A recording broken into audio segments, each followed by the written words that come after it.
Marcus expected death to be quieter. Instead, he woke up to the sound of dripping water and Emma's soft breathing against his chest. His entire body ached like he'd been thrown down a gravity well, but he was definitely alive. The white light was gone, replaced by the dim glow of emergency lighting strips embedded in unfamiliar metal walls. This wasn't the pod bay. This wasn't even the mining station, unless the station had somehow sprouted corridors made of black metal covered in strange, flowing script. "Papa!" Emma stirred in his arms, her voice small and confused. "Where are we?" Before Marcus could answer, he heard that familiar sound of heavy footsteps approaching. But these were different from before, slower, more careful, almost hesitant. Empress Zarathis appeared around a corner, and Marcus immediately saw that something had changed. Her magnificent armor was cracked and scorched. One of her shoulder plates was missing entirely, revealing scales that shifted from deep purple to silver underneath. There was a gash along her left arm that seeped golden fluid. But more than her physical injuries, there was something different in her posture. The regal bearing was still there, but it was tempered now with something Marcus hadn't seen before: uncertainty. "You survived," she said, and there was genuine relief in her voice. "When the station's emergency transporter activated, I was not certain the human physiology could handle the translation." "Emergency transporter?" Marcus struggled to sit up, keeping Emma close. "I didn't know mining stations had those." "They don't," Zarathis replied grimly. "This is my personal ship. The transport beam was a last resort. Experimental technology that had never been tested on humans." Marcus looked around the corridor with new eyes. The flowing script on the walls wasn't decorative. It was alive, shifting and changing like liquid text. The metal itself seemed to pulse gently, as if the ship had a heartbeat. "You saved us," he said quietly. "We saved each other," Zarathis corrected. "The transport beam required precise timing. If you had panicked, tried to run, the lock would have failed." Emma had been listening to this exchange with the intense focus that only children could manage. Now she looked up at Zarathis with innocent curiosity. "Are you hurt?" she asked, pointing at the golden fluid seeping from the Empress's arm. Zarathis looked down at the wound as if she'd forgotten about it. "It is nothing, little star.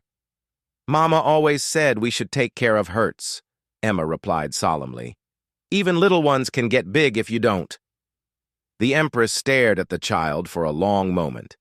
Then, to Marcus's amazement, she knelt down so that she was at Emma's eye level. Up close, Marcus could see details he'd missed before. The scales weren't just purple and black. They held hints of deep blue and silver that caught the light like trapped starfire. Her golden eyes had flecks of amber and copper that made them seem almost molten.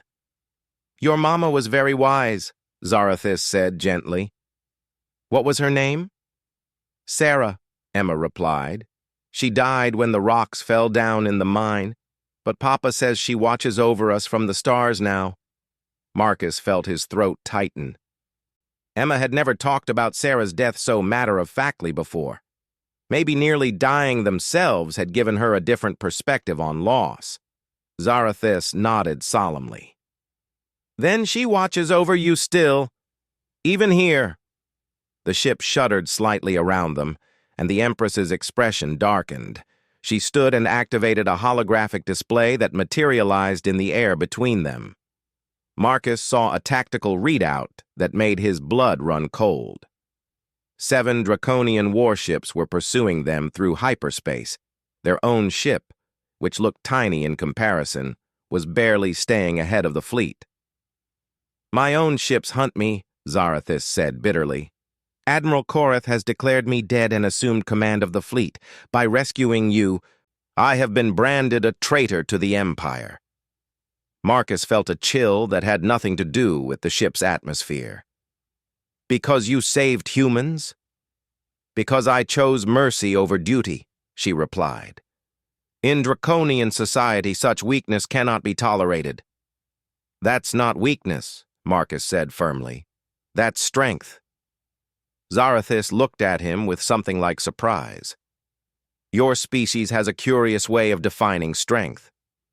Maybe that's why we've survived as long as we have, Marcus replied. We don't throw away the things that matter just because someone else calls them weak. The ship shuddered again, more violently this time. Warning lights began flashing along the corridor walls. Zarathis spoke rapidly in her own language to the ship's computer, which responded in the same melodic thunder. They are gaining on us, she translated. This ship was built for stealth and precision, not running battles. Where can we go? Marcus asked. Human space is 3 days away, and I'm guessing your own territory isn't exactly safe anymore. Zarathis was quiet for a long moment, studying the tactical display. When she spoke, her voice was thoughtful. There is a place, she said slowly. Neutral territory. A space station called Haven's Rest, operated by the Cosmic Refugee Council. It exists specifically to shelter those who have nowhere else to go. But? Marcus could hear the hesitation in her voice. But it is in the Shattered Zone, a region of space where 3 different stellar phenomena create a navigation nightmare. Ships have been lost there for centuries. Marcus looked down at Emma, who had fallen asleep again, despite the ship's increasingly violent shaking. His daughter trusted him to keep her safe, just as she'd trusted him when they faced death on the mining station. But now their lives were intertwined with those of an exiled draconian empress whose own people wanted her dead. How long until they catch us? He asked. 18 hours, Zarathis replied. Perhaps less. And how long to reach this Haven's Rest? Through normal space, 2 days. Through the Shattered Zone. She paused.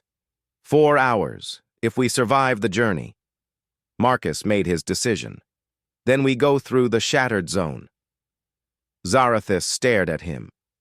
You do not understand. The gravitational anomalies alone could crush this ship like an eggshell. The radiation storms could cook us alive. And there are things in that region of space that defy scientific explanation.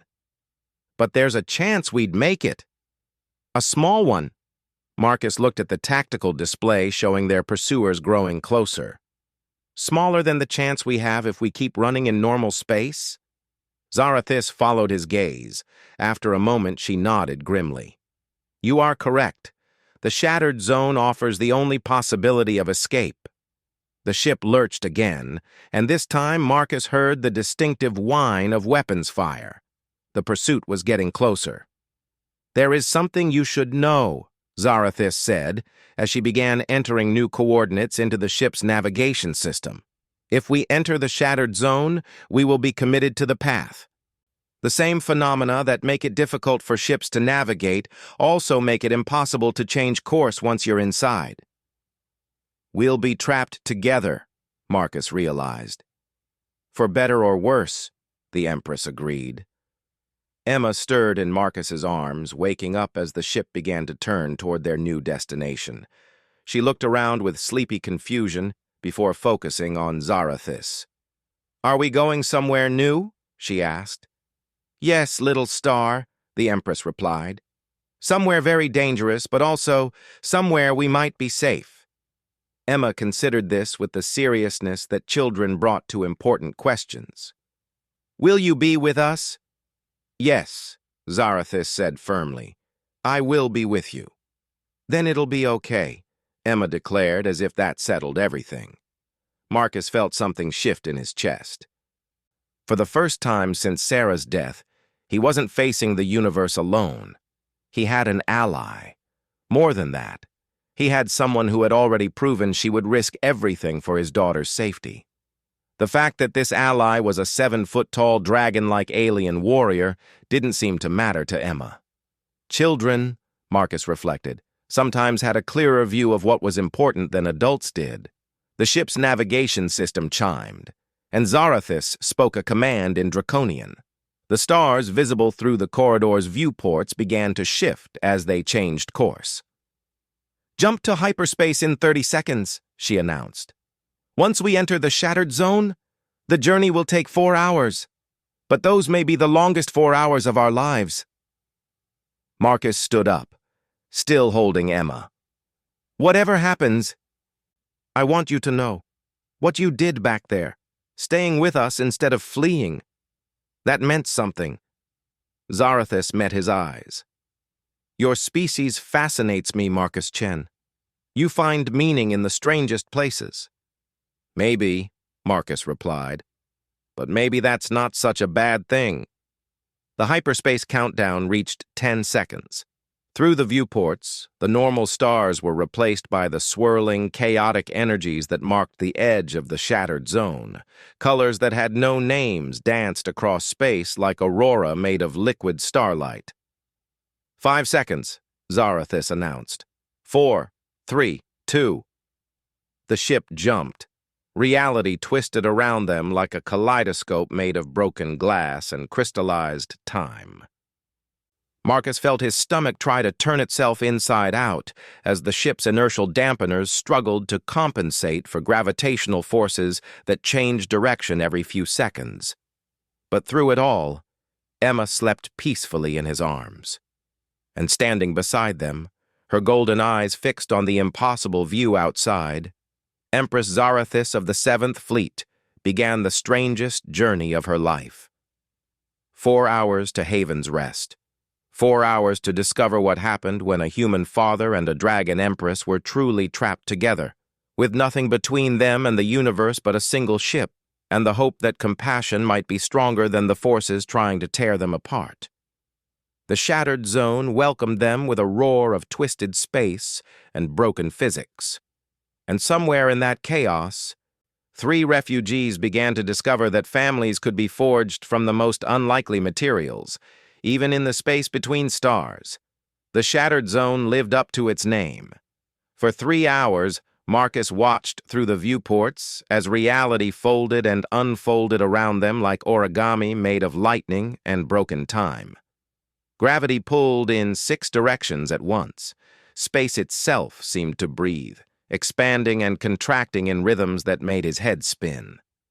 Emma had slept through the first hour, but now she was awake and fascinated by the impossible light show outside. She sat cross-legged on the floor of the ship's small observation deck, pointing out shapes in the swirling chaos. "Look, Papa, that one looks like a butterfly made of rainbows." Marcus followed her gaze to a formation of twisted energy that did indeed resemble a cosmic butterfly. As he watched, it folded its wings and dove into a gravity well that turned it into a spiral of pure color before spitting it out as something that might have been a flower made of crystallized music. The child sees beauty where others see only danger, Zarathus observed. She was sitting nearby, her large frame somehow managing to look relaxed, despite the fact that her ship's hull was creaking ominously under the stress of navigating this stellar nightmare. "Kids see things differently than adults," Marcus replied. "Sometimes I think they see things more clearly." He'd been stealing glances at the Empress throughout their journey. Away from the immediate crisis of their escape, he was beginning to notice details that the adrenaline had made him miss before, the way her scales shifted color with her emotions. The careful grace with which she moved, as if she were always aware that her strength could accidentally break fragile things. The sadness that lingered behind her golden eyes when she thought no one was looking. "Tell me about your empire," he said quietly, pitching his voice so Emma wouldn't overhear. "What made you choose exile over duty?" Zarathus was silent for so long that Marcus thought she wasn't going to answer. When she finally spoke, her voice carried the weight of centuries. "The Draconian Empire spans 12 star systems and encompasses 400 billion souls," she began. "For 3,000 years, we have been the dominant military power in this galaxy. Our strength has brought order to chaos, peace through superior firepower." "But," Marcus prompted. "But strength without compassion becomes mere tyranny," she replied. "For the past century, the Empire has grown more rigid, less willing to show mercy, less interested in protecting the weak. Through the viewport, another impossible formation of energy swept past them. This one looked like a river of liquid starlight flowing upward through space. The attack on your mining station was not random, Zarathis continued. Intelligence reports suggested that human researchers had discovered something in the asteroid belt, something that could be used as a weapon against us. Marcus frowned. Kepler 442 was just extracting rare earth minerals, nothing military. I know that now, the Empress said heavily. I requested permission to investigate first, to confirm the intelligence reports. Admiral Koreth overruled me. He said that showing restraint would be seen as weakness by our enemies. So you attacked innocent civilians based on a maybe? Zarathis's scales darkened with shame. I followed my orders. Right up until the moment I saw you staying behind for your daughter. In that instant, I realized what we had become. What I had become. Marcus studied her profile as she stared out at the chaotic beauty of the shattered zone. What changed your mind? Really? The Empress turned to look at Emma, who was now humming softly to herself as she watched the energy storms dance outside. I have been a warrior for over 200 years, Zarathis said. I have conquered worlds, commanded fleets, negotiated treaties that shaped the destiny of entire civilizations. But I have never seen anything as powerful as the way you looked at your daughter when you thought you were both going to die. She's all I have left, Marcus said simply. No, Zarathis corrected gently. She is not all you have, she is all you need. There is a difference. Before Marcus could ask what she meant, the ship's proximity alarms began chiming softly. Zarathis moved to the navigation console with fluid grace. We are approaching Haven's Rest, she announced. But there is a problem. The main display showed their destination, a massive space station built into the hollow interior of a dead moon. The station was beautiful in its own way, with multiple levels spiraling around the central core like the inside of a nautilus shell. Docking bays dotted the outer surface like windows, each one glowing with the warm light of civilization. But surrounding the station was something that made Marcus's blood run cold. Ships. Hundreds of them, from dozens of different species. Some he recognized as human vessels.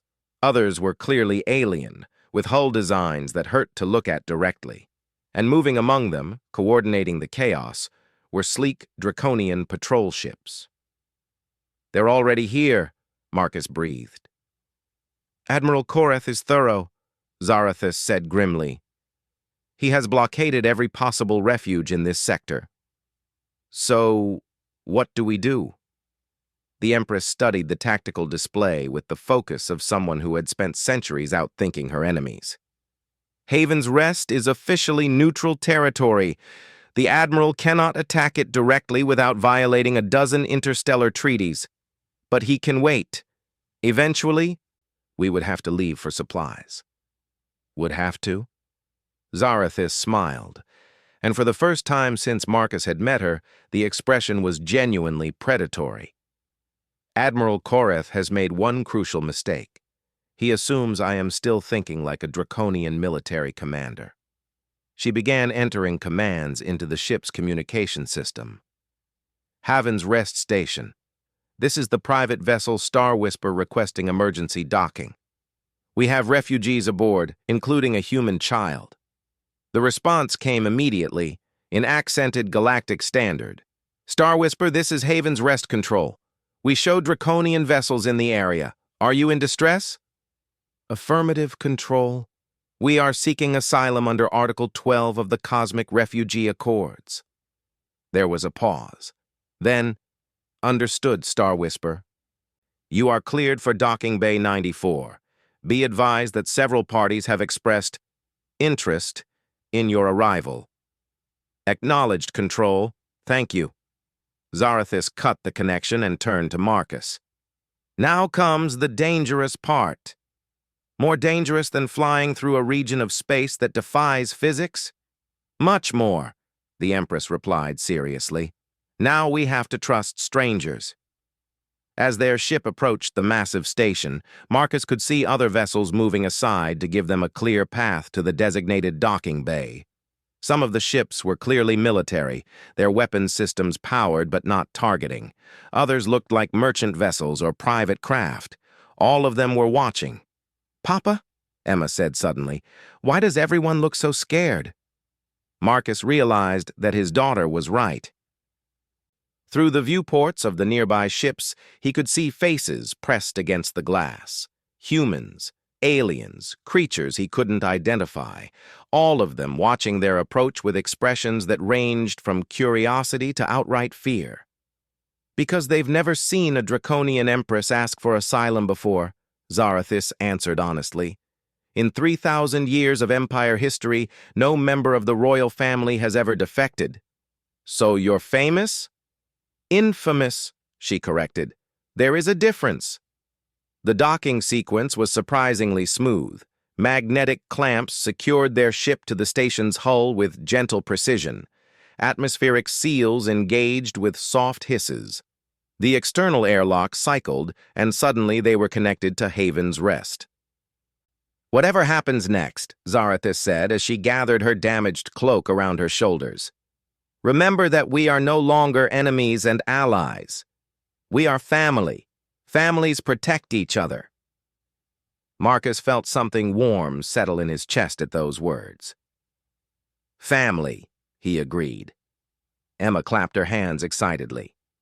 "We're going to see the space station. Can we get ice cream?" Both adults stared at her for a moment, then began laughing. The sound echoed through the ship's corridors like music, washing away hours of tension and fear. "If they have ice cream," Marcus promised, "you can have as much as you want." The airlock door opened to reveal a welcoming committee that was unlike anything Marcus had ever imagined. The delegation was led by a tall, elderly human woman with silver hair and kind eyes. Beside her stood what appeared to be a crystalline being that refracted light into rainbow patterns. Behind them, a handful of other species formed an informal honor guard. "Welcome to Haven's Rest," the human woman said warmly. "I am Administrator Sarah Blackwood. This is Resonance of Crystal Song, our head of refugee services." Emma gasped and pointed at the crystalline being. "You're so pretty." Resonance of Crystal Song made a sound like wind chimes in a gentle breeze, which Marcus somehow understood as laughter. Administrator Blackwood looked at the unlikely trio, human father, alien empress, and excited child, with the practiced eye of someone who had seen every possible combination of refugees arrive at her station. "You've caused quite a stir," she told Zarathis without judgment. "Half the galaxy is talking about the dragon empress who chose exile over empire." "Word travels fast," Zarathis replied carefully. "Faster than ships sometimes," Blackwood agreed. "The question is, what do you plan to do now?" It was a fair question. Marcus realized that in all their running and surviving, they hadn't actually talked about what came next. Where did a disgraced empress and a human maintenance worker build a life together? "I wish to request asylum," Zarathis said formally. "For myself and my companions." "Asylum is one thing," Blackwood replied. "But you should know that representatives from a dozen different governments have already arrived.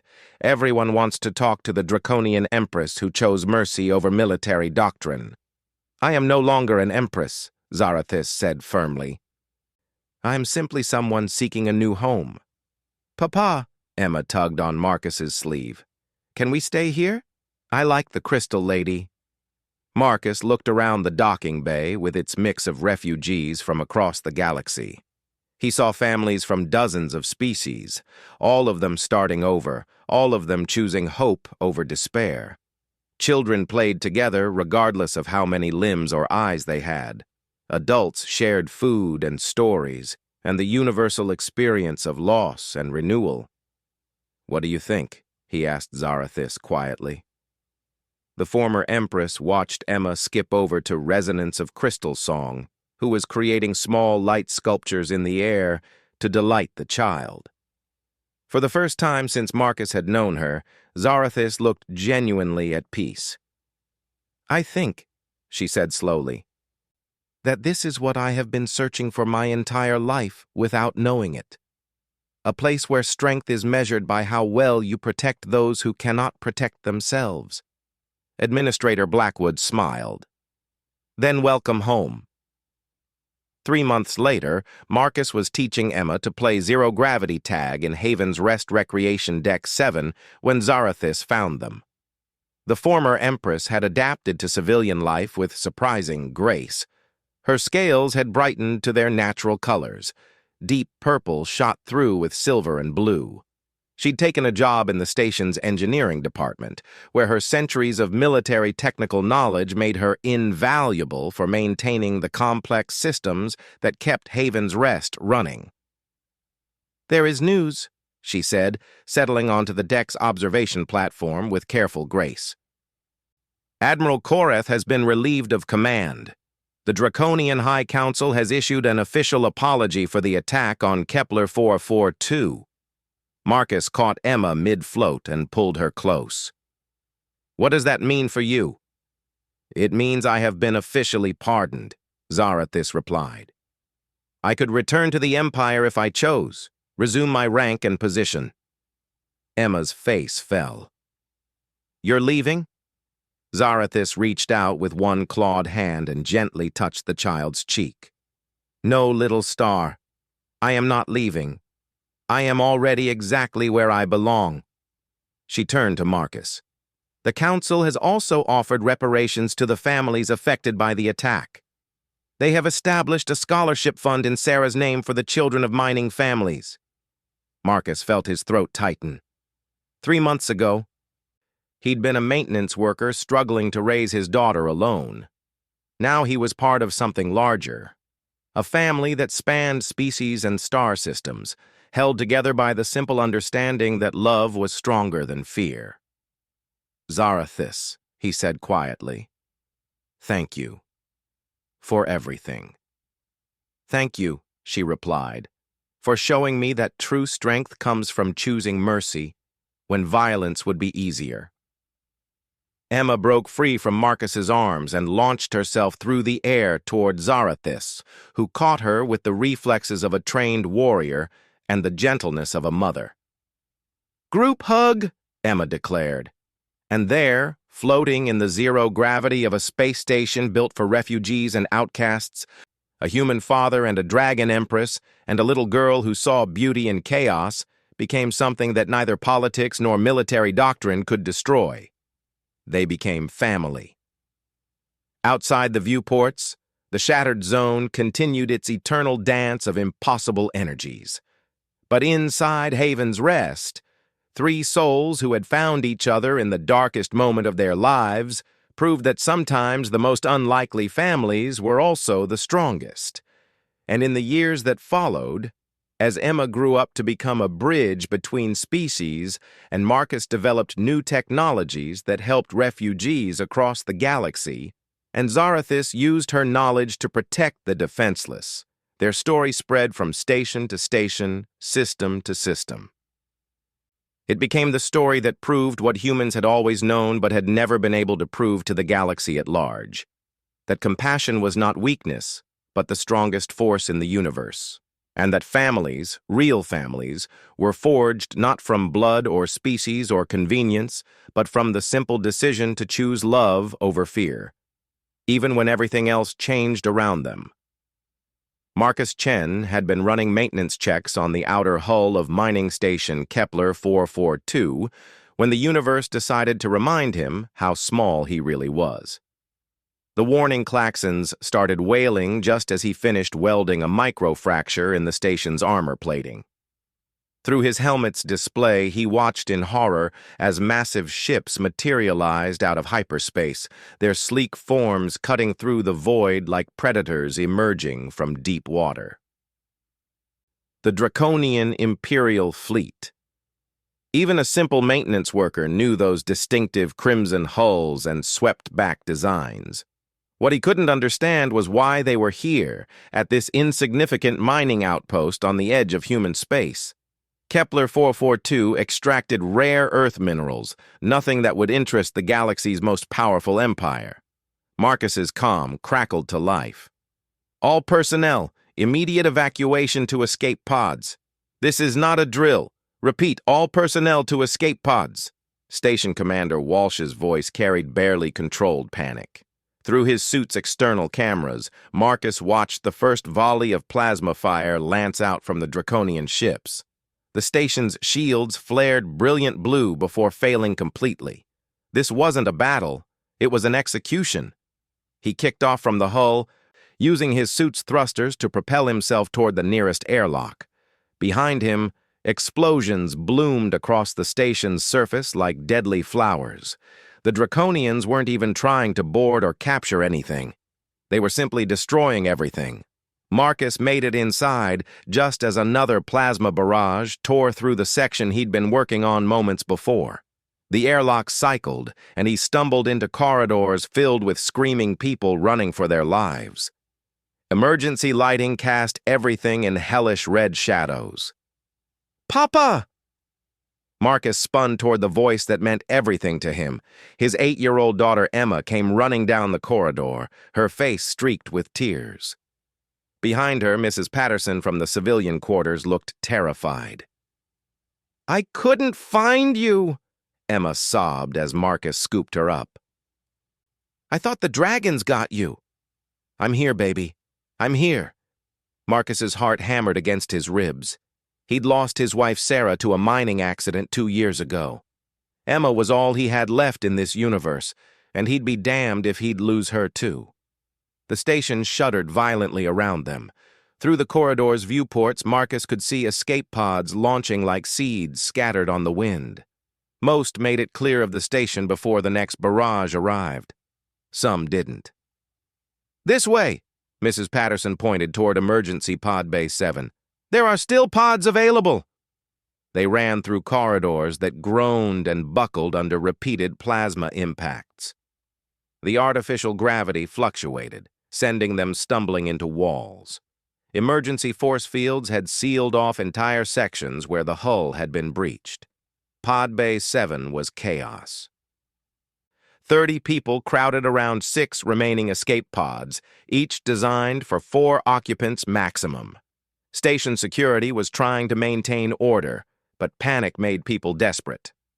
"Families with children first," shouted Security Chief Rodriguez, but his voice was barely audible over the noise of creaking metal and distant explosions. Marcus pushed through the crowd, Emma clutched tight in his arms. They made it to Pod 4 just as another family was climbing inside. The pod's capacity indicator flashed yellow, then red. Overloaded. "Sir, you'll have to wait for the next pod," the security officer said apologetically. "There won't be a next pod," Marcus replied, looking at the readouts. The station's main reactor was destabilizing. They had maybe 5 minutes before the whole structure came apart. The family inside Pod 4 looked at Marcus through the transparent aluminum window. The father was holding his own daughter, maybe 6 years old. The man's eyes met Marcus's, and some wordless communication passed between them. 2 fathers, both trying to save their children. Marcus nodded and stepped back. "Take care of her," he mouthed. The pod launched just as the lights went out. Emergency power kicked in a second later, but in that moment of absolute darkness, Marcus felt the weight of his decision. He'd just given up their escape route for another family. Maybe it was the right thing to do. Maybe it was the stupidest decision of his life. "Papa, where's our rocket?" Emma asked, using her childish term for escape pods. "We're going to find another way out, sweetheart."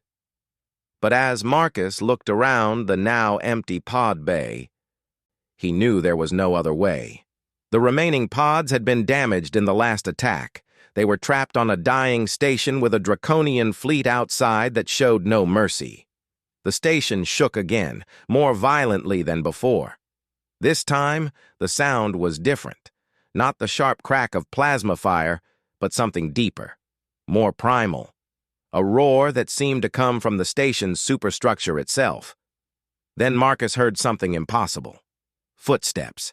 Heavy, measured footsteps coming from the main corridor. But that was crazy. Everyone had evacuated. The only things walking around should be automated repair drones. He pressed Emma's face against his shoulder. "Close your eyes, baby. Just for a minute." The footsteps grew louder. Marcus could hear voices now, speaking in a language that sounded like controlled thunder. Draconian. The boarding party had arrived. Marcus had heard stories about Draconian soldiers, 3 meters tall, covered in natural armor plating that could deflect small arms fire, claws that could rip through steel bulkheads, and their commanders, the ones they called Empresses, were supposed to be even more terrifying. The main door to the pod bay hissed open.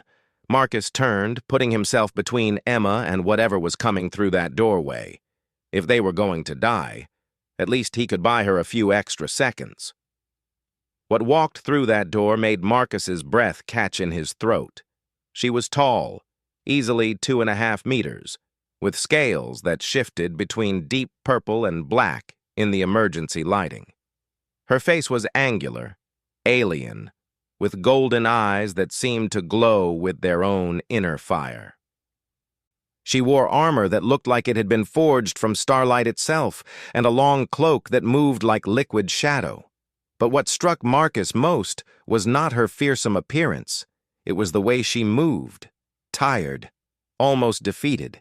This was not the posture of a conquering warrior. Behind her came 6 Draconian soldiers in full battle armor, their weapons trained on Marcus and Emma. But the Empress raised one clawed hand, and they stopped. For a long moment, the Empress just looked at Marcus. Her golden eyes took in his maintenance worker's jumpsuit, his protective stance over his daughter, the determination written across his face despite the hopelessness of his situation. "You stayed behind," she said in accented but perfect galactic standard. Her voice was like controlled thunder, but there was something else in it, curiosity. "My daughter," Marcus replied simply. The Empress's gaze shifted to Emma, who had turned in Marcus's arms to peek at their visitors. The little girl's eyes went wide. "You're really a dragon, lady," Emma whispered. Something changed in the Empress's expression. The golden eyes softened almost imperceptibly. "I am Empress Zarathis of the 7th Fleet," she said formally. Then, almost gently, "What is your name, little star?" "Emma," the girl replied, apparently unafraid. "Are you going to hurt my papa?" The question hung in the air between them. Marcus could feel his heart hammering against his ribs. Everything depended on how this alien warlord answered his daughter's innocent question. But before Empress Zarathis could reply, the station's superstructure groaned ominously. Warning lights flashed across the pod bay's control panels. The main reactor was going critical. "My Empress," one of the soldiers said urgently, "the station's reactor will breach in 3 minutes. We must return to the ship." Zarathis looked at the readouts, then back at Marcus and Emma. For reasons Marcus couldn't understand, she seemed to be struggling with some internal decision. "The human transport ships," she asked Marcus. "Where did they go?" Marcus pointed toward the starboard viewport. "Jump point Zeta 7. It's a 3-day journey to the nearest human colony." The Empress nodded slowly. Then she did something that shocked everyone in the room, including her own soldiers. She walked over to the damaged escape pods and began examining them with the trained eye of someone who understood technology. "This one can be repaired," she said finally, indicating Pod 2. "But not in time to escape the reactor breach." "My Empress," the soldier pressed. "We must leave now." "No," Zarathis replied firmly. "We stay until they are safe." The soldiers exchanged glances. One of them stepped forward. "Empress, I cannot allow you to risk your life for these humans." Zarathis turned on him with a snarl that made the air itself seem to vibrate. "You forget yourself, Commander Veltar. I am your Empress, and I have made my decision." But even as she spoke, Marcus could see the impossibility of their situation. The reactor would breach in less than 3 minutes. Even if they could repair the pod, there wasn't enough time to get clear of the explosion. That's when the station lurched violently to one side. Through the viewport, Marcus saw something that made his blood run cold. One of the Draconian warships was moving closer, its weapons charging for what looked like a final bombardment. "They're going to finish us off," Marcus said quietly. Empress Zarathis followed his gaze and her expression hardened. She spoke rapidly in her own language into a comm device on her wrist. The response she got back made her scales darken with what Marcus was learning to recognize as anger. "My Empress," Commander Veltar said carefully, "Fleet Admiral Koreth has ordered the final bombardment to proceed. He believes you perished when the station's communications went dark." Zarathis closed her golden eyes for a moment. When she opened them, there was something like resignation there. "Then we face this together," she said, looking at Marcus and Emma. "All of us." The station's countdown timer reached 1 minute. Outside, the Draconian warship's main guns began to glow with barely contained energy. And in that moment, as death approached from 2 directions at once, Marcus realized something extraordinary. The most feared military commander in the galaxy was choosing to die alongside a human maintenance worker and his daughter rather than abandon them. Whatever had brought the Draconian fleet to this remote outpost, whatever political or military objective they'd been pursuing, Empress Zarathis was setting it all aside for the sake of 2 strangers. "Why?" Marcus asked quietly. Zarathis looked at Emma, who had fallen asleep in her father's arms despite the chaos around them. The little girl's face was peaceful, trusting. "Because some things," the Empress said softly, "are more important than empires."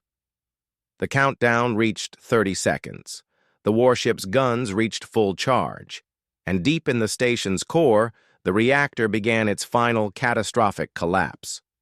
But in Pod Bay 7, surrounded by the enemy who had become an unlikely ally, Marcus felt something he hadn't experienced since his wife's death. Hope. Not hope for survival. That seemed impossible now.